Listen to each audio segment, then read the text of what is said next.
My name is Hassan Abukar. I was a recent graduate of the UAL screenwriting master's degree. And after I graduated, I used the site to get my first few roles. Initially, I started with work experience roles, so script reading stuff. It was during the pandemic, the second one. So I used that to just get some work experience on my CV before applying for my first role, which again, I found on your site.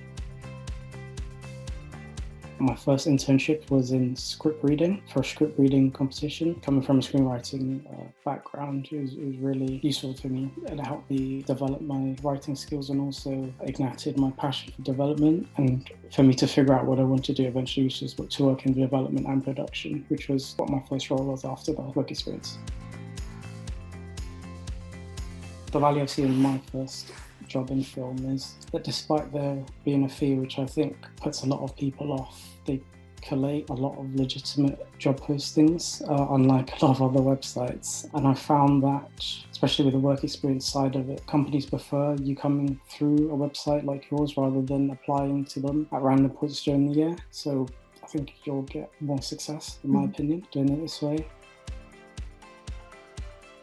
Bit of advice would be that you would need some sort of work experience on your CV, whether you went to film school or you're starting off completely new.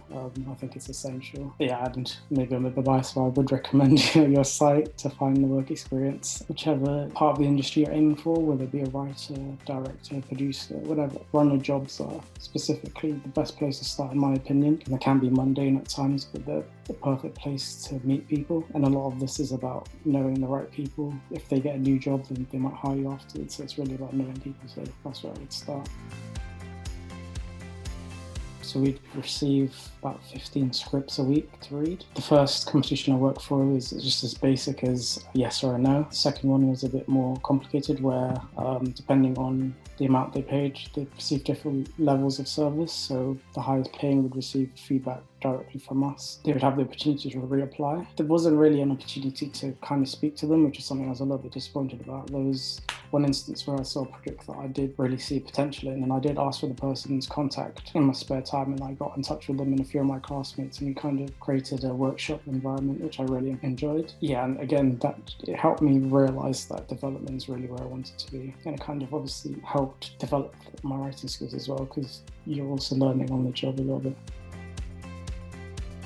3 pieces of advice would be you need work experience, so try to get as much work experience as you can. If you're in film school, I'd advise you do it at the same time as your course. If you're outside the industry, I would say you'd probably have to get another job at the same time just to obviously live. To try to talk to as many people as possible. Try to learn everything, be around as many people as you can, pick up anything by osmosis. Don't think you're too good to do it. If you're like a runner jobs and PA jobs, you're going to be asked to do a lot of mundane manual tasks. I would also say when you're applying to jobs to cater your CVs and your cover letters to the job. Listening with your site, you literally give a list of tasks that you would do and what they're looking for. So it's good to kind of tailor your responses to that and your cover letter to that, so they know that you're actually paying attention and you're applying directly to them, not sending a bunch of CVs to a million different people.